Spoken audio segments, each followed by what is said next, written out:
हरि ओम, जय श्री कृष्ण, जय योगेश्वर।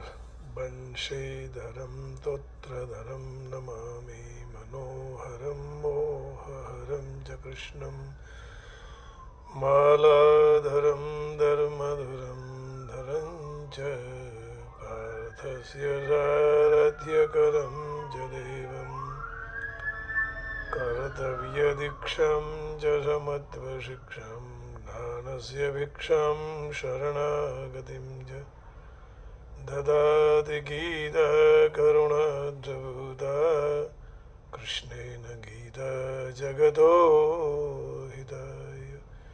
कृष्णेन गीता जगतो हिताय। श्रीमद् भगवद गीता जी अध्याय 16वां और श्लोक 5वां और पार्ट दूसरा भाग 2। श्लोक इस प्रकार है। भगवान देवी और आसुरी दोनों प्रकार की संपत्ति बताकर उनके फल बताते हैं। दैवी से क्या मिलेगा, आसुरी से क्या मिलेगा। आइए। दैवी संपद विमोक्षाय निबंधाय आसुरी मता मा शुच संपदम दैवीम अभिजातोषि पांडव। दैवी संपद विमोक्षाय निबंधाय आसुरी मता मा शुच संपदम दैवीम अभिजातोषि पांडव। दैवी संपदा मुक्ति के लिए और आसुरी संपत्ति बंधन के लिए है, माने बंधन करने वाली मानी गई है। ये पांडव तो दैवी संपदा को प्राप्त हो गया है, इसलिए चिंता करने की जरूरत नहीं है। माने अर्जुन जन्म से ही दैवी संपत्ति प्राप्त करके लाया था, लेकिन युद्ध करने की जब मना कर रहा था तो वहाँ आसुरी का प्रवेश न हो, इसलिए भगवान ने उसको जगाया। दैवी संपत्ति केवल अपने लिए नहीं है, परंतु सारे प्राणियों के कल्याण के लिए होती है। जिस तरह गृहस्थ में छोटे बड़े वृद्ध सदस्य होते हैं, परंतु सबका पालन पोषण करने के लिए गृहस्वामी जो मुख्य होता है वह करता है। उसी तरह संसार के तमाम जीवों का उद्धार करने के लिए, पालन और पोषण करने के लिए भगवान ने मनुष्य का सर्जन किया है। बहुत बड़ी बात कह दी यहाँ। भगवान ने मनुष्य रख दिया ताकि कबूतर को खिलावे, गाय का ध्यान रखे, जैसे कोई घर का वडील बुजुर्ग, उसी तरह मनुष्य की जिम्मेदारी है तालाब को ठीक तरह से पानी से भर के रखे, नदियाँ बिगाड़े नहीं, वृक्ष को काटे नहीं, सारे जगह स्वच्छता रखे, स्वच्छंदता ना आए, ये सब ध्यान रखने के लिए भगवान ने मनुष्य को बनाया। तो मनुष्य का कर्तव्य हो गया कि प्रकृति की रक्षा करना, छोटे छोटे जीव मात्र का रक्षण करना चाहिए। तो भगवान ने जो आप दी हुई विलक्षण शक्ति द्वारा भगवान की सन्मुख होकर भगवान की सेवा करने से भगवान वश में आ जाते हैं। ऐसे अद्भुत अधिकार भगवान ने दिया है, इसलिए मनुष्य उस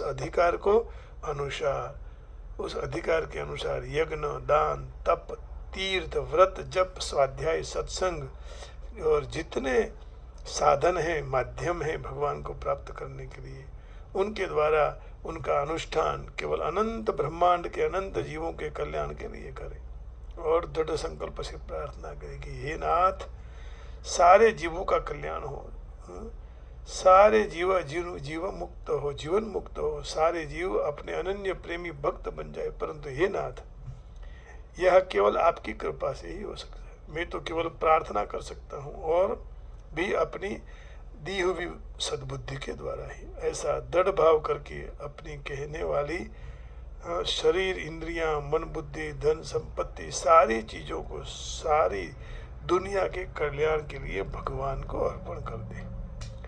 सर्वेत्र सुखिनः सन्तु सर्वे सन्तु निरामयाः सर्वे भद्राणि पश्यन्तु माँ कश्चित् दुःख भाग् भवेत्। ऐसे करने से अपनी जो कही गई चीज है वह संसार के साथ, अपनी भगवान के साथ स्वतः सिद्ध एकता प्रकट हो जाएगी। इसी को ही दैवी संपद विमोक्षाय पद के द्वारा कहा है। सारे जीवों का कल्याण का जो भाव है, वह भाव भी भगवान की दी हुई विभूति दैवी संपत्ति है, अपना नहीं है, केवल भगवान का है। इसलिए रोज आरती में गाते हैं ना, तेरा तुझको अर्पण क्या लागे मेरा, ओम जय जगदीश हरे। तो the divine endowment has been recognized as conducive to liberation, and the Dominic one as leading the bondage। वो बांध देती है आसुरी संपत्ति, और सूरी संपत्ति हमें इस संसार में मुक्त कर कहकर परमात्मा तक ले जाती है। The transcendental qualities are conducive to liberation, various the Dominic qualities make for bondage। Do not worry, O son of the Pandu, for you are born with the divine qualities। अच्छे गुण के साथ ही तुम पैदा हुए, चिंता करने की जरूरत नहीं है। लेकिन निबंधाया सूरीमता, जन्म मरण के कारण जो हैं उसके सब कारण आसुरी संपत्ति है। हम उसमें बंध जाते हैं। जहाँ तक मनुष्य की अहमता पिघलती नहीं, वहाँ तक निरर्थक न जाने वाले मनुष्य गुणों को धारण करने के बाद भी उनकी मुक्ति नहीं होती। तात्पर्य यही हुआ कि जहाँ तक मेरा यह शरीर रहेगा, मुझे सुख सुविधा मिलती रहे, इस प्रकार के जो विचार अहंता में पड़े रहते हैं, वहाँ तक ऊपर ऊपर दैवी संपत्ति के गुण मुक्तिदायक नहीं बनेंगे। हाँ, ये बात सत्य है कि वे गुण और शुभ फल देने वाले हो जाएंगे, ऊंचे लोक की प्राप्ति कराने वाले भी बनेंगे, लेकिन मुक्ति नहीं मिलेगी। जिस तरह बीज को मिट्टी में मिला देने से मिट्टी, जड़, हवा, ताप सब उसको आकर बीज को पुष्ट करते हैं, आकाश भी उसको अवकाश देता है। बीज में से उससे जाति वृक्ष पैदा होता है और वह वृक्ष में उस जाति के फल लगते हैं। इस तरह यहाँ अहंता, मैंपन, संसार के संस्कार रूपी बीज रखकर जो शुभ कर्म करेगा, वह शुभ कर्म से दूसरे को पुष्ट करेगा और वह बीज के अनुसार फल प्राप्त करेगा। तात्पर्य यही हुआ कि सकाम मनुष्य की अहंता के अंदर संसार के जो संस्कार पड़े हुए हैं, तो वे संस्कारों के अनुसार उनकी सकाम साधना में अणिमा, गरिमा आदि सिद्धियां आ जाएगी। उसमें कई विशेषताएं भी आ जाएगी। ब्रह्मलोक आदि लोकों में जाकर वहाँ के ऊंचे ऊंचे लोक का उपभोग भी करेंगे, ऊंचे लोक प्राप्त कर सकते हैं, परंतु मुक्ति नहीं होगी। गीता जी के 8वें अध्याय के 16वें श्लोक में भगवान कहते हैं, मुक्ति तब ही मिलेगी जब परमात्मामय होना पड़ेगा। परमात्मा के लिए काम कर रहे हैं, ये शरीर मेरे लिए नहीं है, ये आँख, जीभ, नाक, कान सब दूसरों के लिए। आ ब्रह्म भुवनालोकः पुनरावर्तिनो अर्जुन मामुपेत्य तु कौन्तेय पुनर्जन्म न विद्यते। हे अर्जुन, ब्रह्मलोक तक समस्त लोग पुनरावर्ती हैं, आना जाना चालू रहता है। जन्म मरण, पुनरपि जननम पुनरपि मरणम पुनरपि जननी जठरे शयनम यह संसारे खलु दुस्सारे कृपया पारे पाहि मुरारे। भज गोविंदम भज गोविंदम गोविंदम भज मूढ़मते गोविंदम भज मूढ़मते। प्राप्ते सन्नीते मरणे नहीं नहीं रक्षते दुःखय करणे। भज गोविंदम भज गोविंदम गोविंदम भज मूढ़मते। तो वहाँ जा जाकर संसार में वापिस आना पड़ता है। परंतु ये कुंती पुत्र, मुझे प्राप्त कर पुनर्जन्म नहीं होता है। मामुपेत्य तो कौन्तेय पुनर्जन्म न विद्यते। भगवान को प्राप्त करने के बाद पुनर्जन्म नहीं है। अब प्रश्न होता है कि मनुष्य मुक्ति के लिए क्या करना चाहिए?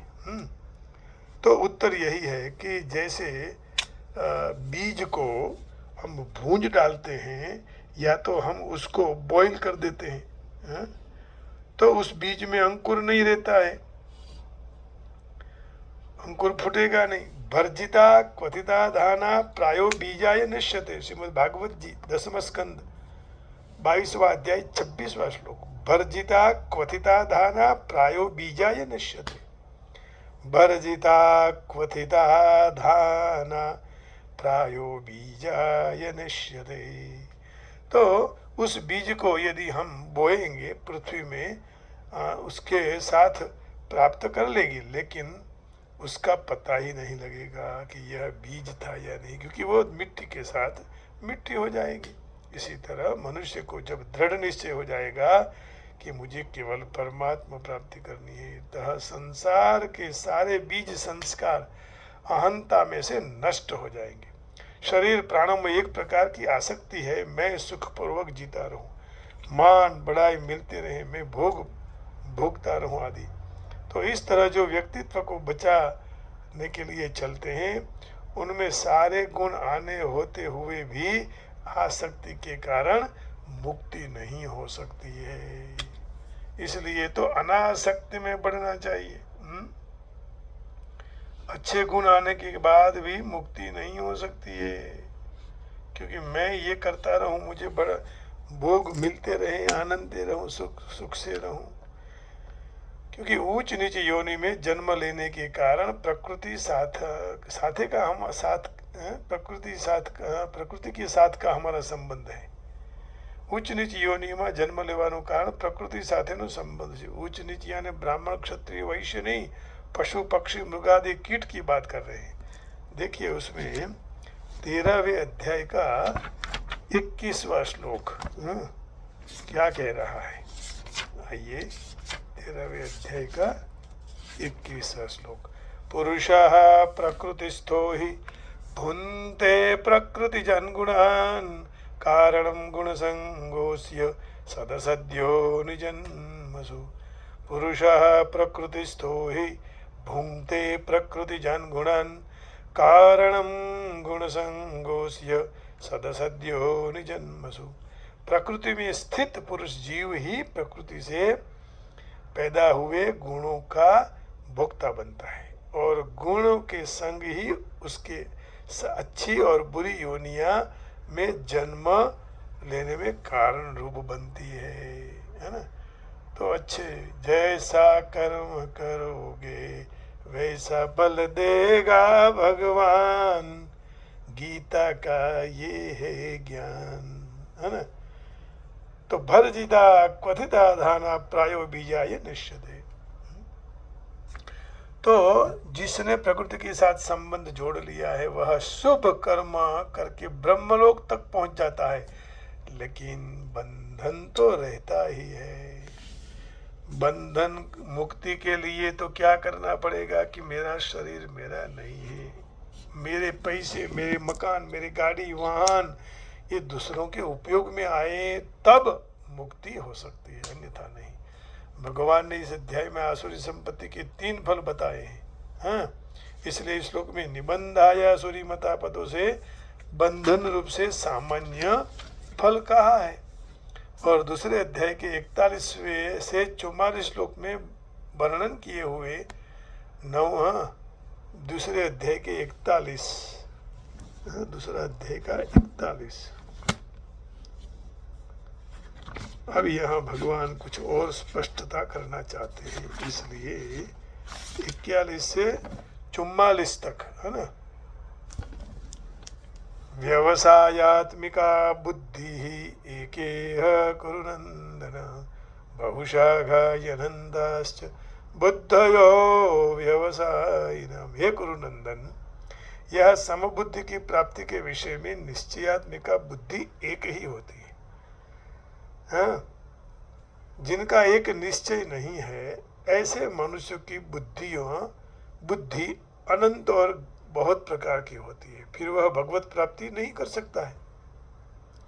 व्यवसायात्मिका बुद्धिरेके कुरुनंदन बहुशाखायनन्तश्च बुद्धयो व्यवसायिनाम् यामिमं पुष्पितां वाचं प्रवदन्त्यविपश्चितः वेदवादरतः पार्थ नान्यदस्तीति वादिनः कामात्मानः स्वर्गपरा जन्मकर्मफलप्रदां क्रियाविशेषबहुलां भोगैश्वर्यगतिं प्रति। हे पृथानंदन, जो कामनाओं में तन्मय हो गया है, जिनकी बुद्धि में एकमात्र स्वर्ग ही श्रेष्ठ चीज है, ऐसे कर्मफल के प्रशंसक वेद वाक्य में प्रीति रखते हैं, और जो भोग के सिवाय दूसरा कुछ भी है ही नहीं ऐसा जो बोलते हैं, ऐसे अविवेकी मनुष्य इस प्रकार की जो पुष्पित माने मात्र सुनने में मधुर और मनोहर वाणी बोला करते हैं,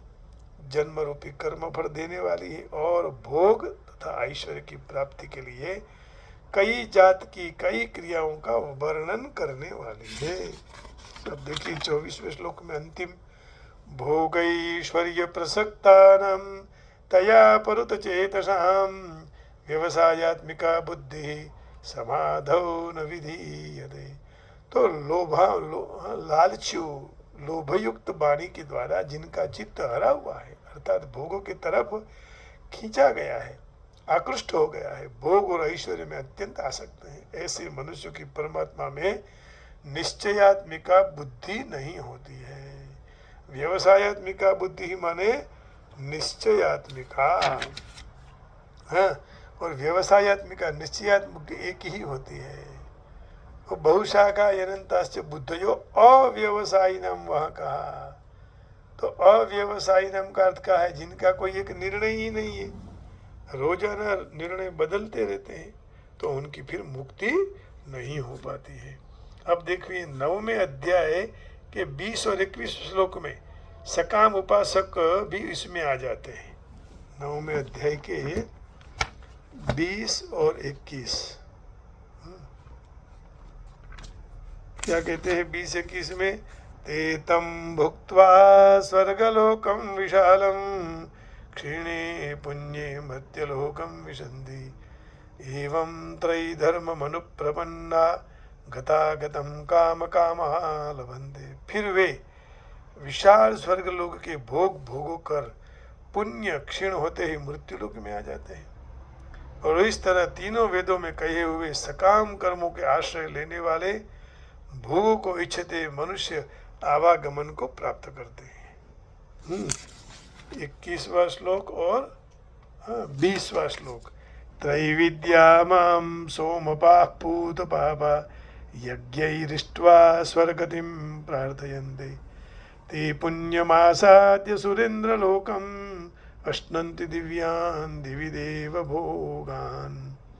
तीनों वेदों में विधान किए हुए सकाम कर्मों को करने वाले, सोम रस पीने वाले, पाप रहित मनुष्य यज्ञों के द्वारा इंद्र के रूप मेरा पूजन करते हैं, स्वर्ग प्राप्ति की प्रार्थना करते हैं। वे पुण्यों के फलस्वरूप पवित्र स्वर्गलोक को प्राप्त करके स्वर्ग के दिव्य ऐसे देवताओं के भोगों को भोगते हैं, लेकिन मेरी प्राप्ति नहीं होती है। तो सकाम करने वाले, जिनका उद्देश्य केवल भोग भोगने का है, संग्रह करने का है, ऐसे मनुष्यों की असंख्य शाखाओं वाली अनंत बुद्धियां होती है, अर्थात उनकी कामनाओं का कोई अंत नहीं।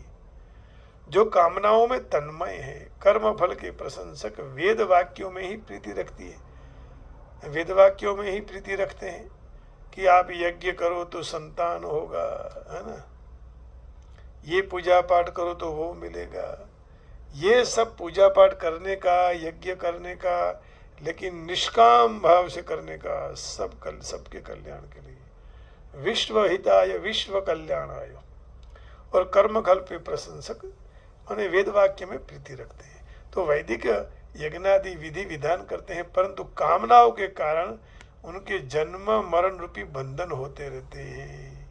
ये 41 से 44 श्लोक अभी ही हम लोग चर्चा कर गए। व्यवसायत्मिका बुद्धि रेके कुरुनंदन। तो इस तरह जो यहाँ के भोगों को न इच्छकर स्वर्ग के दिव्य भोगों की कामना से शास्त्रविद यज्ञ करते हैं, तो यज्ञ के फल स्वरूप स्वर्ग के प्रतिबंधक पाप नष्ट होने से स्वर्ग में जाकर दिव्य भोग भोगते हैं। जब उनके स्वर्ग देने वाले पुण्य क्षीण हो जाते हैं तो वह वहाँ से वापिस आ जाते हैं, आवागमन प्राप्त करते हैं। ते तम भुक्त्वा स्वर्गलोकम विशालम क्षीणे पुण्ये मर्त्यलोकम विशन्ति। तो यहाँ एक शंका हो गई कि जिस कृष्ण मार्ग पर गीता सकाम पुरुष जो जाते हैं, कामना करने वाले, तो उसी मार्ग से योग भ्रष्ट पुरुष भी जाता है।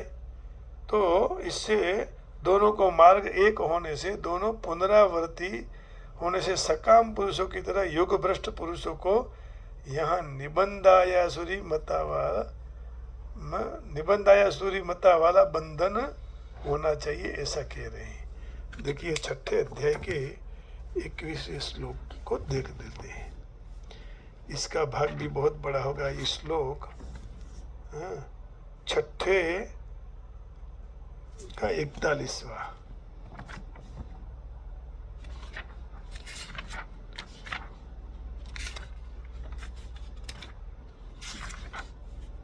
प्राप्य पुण्यकृतां लोकान् उषित्वा शाश्वती समाः शुचीनं श्रीमतां गेः योगभ्रष्टो विजायते। प्राप्य पुण्यकृतं लोकान् उषित्वा शाश्वती समाः शुचीनं श्रीमतां गेः योगभ्रष्टो विजायते। तो योगभ्रष्ट पुण्यशालियों के लोगों को प्राप्त करके वहाँ कई वर्ष तक निवास करके फिर यहाँ शुद्ध ममता रहित श्रीमान लोगों के घर में जन्म लेते हैं। विधि बस सुजन कुसंगत परहि फनि मनि सम निज गुण अनुसर। इसलिए सत्संग का महत्व है। अच्छे लोगों के साथ बैठो, अच्छे लोगों के साथ बात करो। जो केवल संसार को एक भक्ति का चोला पहनाकर जो नाटक कर रहे हैं, दंभ कर रहे हैं, उनसे दूर हो जाओ। चाहे वह अपना भाई हो, माता हो, पत्नी हो, कोई भी हो, पिता भी हो तो भी छोड़ दो। तो यहाँ उनका समाधान है कि योग भ्रष्टों को बंधन नहीं होता है, कारण कि पूर्व जन्म में की हुई साधना में उनका उद्देश्य अपने कल्याण का रहा था, इसलिए बंधन में आ गए। अंत समय में वासना, बेहोशी, पीड़ा आदि के कारण उनके विघ्न रूप स्वर्ग आदि में जाना पड़ा। इसलिए योग भ्रष्टों के इन मार्ग से जाने के कारण सकाम पुरुषों को के लिए यहाँ योगी शब्द किया गया है ना। 8वें अध्याय के 25वें श्लोक में भगवान ये कह रहे हैं। 8वां अध्याय और 25वां श्लोक। धूमो रात्रिस्तथा कृष्णः षण्मासा दक्षिणायनं तत्र चांद्रमसं ज्योतिर्योगी प्राप्य निवर्तते।